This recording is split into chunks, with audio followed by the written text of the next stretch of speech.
چاہیے کہ بھئی میں تو نعت کا شاعر بھی نہیں ہوں اور ایسی پاکیزہ مجالس میں میرے لیے مناسب بھی نہیں ہے۔ وہ اتنے شراب کے عادی تھے کہ جب کسی مشاعرے میں جاتے تھے تو شراب کی بوتل ساتھ ہوتی تھی، اس کے بغیر رہا ہی نہیں جاتا تھا کہ میں نہیں جا سکتا۔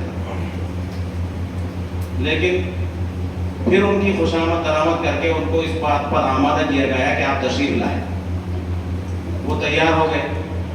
جانے سے پہلے انہوں نے سوچا کہ جب جانا ہے تو نعت کے کچھ اشعار بھی ہونے چاہیے۔ چنانچہ انہوں نے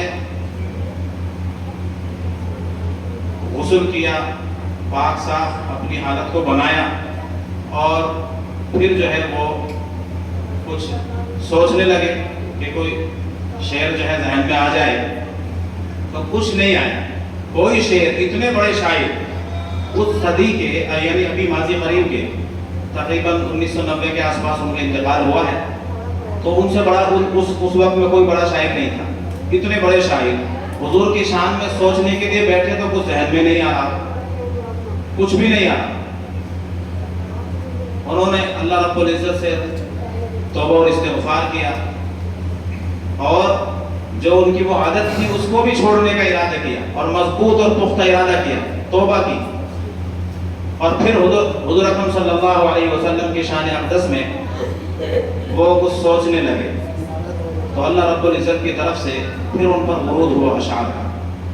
تو گویا کہ ایک نعتیہ مشاعرے کی وجہ سے ان کی زندگی بدل گئی۔ پھر حضرت تھانوی رحمۃ اللہ علیہ سے بیعت بھی ہوئے اور بالکل پکے سچے جیسا ایک مومن اور مسلمان کو ہونا چاہیے ایسے شاعر بن گئے۔ تو یہ نسبتیں ایسی ہوتی ہیں، یہ پاکیزہ اور بابرکت مجلسیں ہیں۔ حضور اکرم صلی اللہ علیہ وسلم کے زمانے میں بھی بہت سارے صحابہ اکرام اشعار کہتے تھے اور نثر میں بھی کہتے تھے، نظم میں بھی کہتے تھے۔ عبداللہ ابن رواحہ، کعب بن زہیر رضی اللہ تعالی عنہما یہ ترنم میں شعر پڑھتے تھے، یعنی گا کر کے لہجے کے ساتھ اشعار پڑھتے تھے حضور اکرم صلی اللہ علیہ وسلم کی شان میں۔ بہرحال ہم اس مجلس کو آگے بڑھائیں گے اور ایک کے بعد دیگر انشاءاللہ تمام ہی جو ہمارے مہمان اعظام ہیں ان سے ہم استفادہ کریں گے۔ تو ابھی جیسے آپ نے دیکھا جناب حضرت مولانا مفتی محمد مصطفیٰ صاحب دہلی سے تشریف لائے ہیں اور ان کے ساتھ میں ایک شاعر بھی ہیں، وہ بھی تشریف لائے ہیں۔ ایک ان کا کوئی شاگرد ہے بچہ عبدالسبحان، وہ بھی انشاءاللہ پڑھے گا۔ مناسب ہے کہ جو ہم نے خاص طور سے جن کو دعوت دی ہوئی ہے کچھ کلام ان سے بھی سماعت فرمانے۔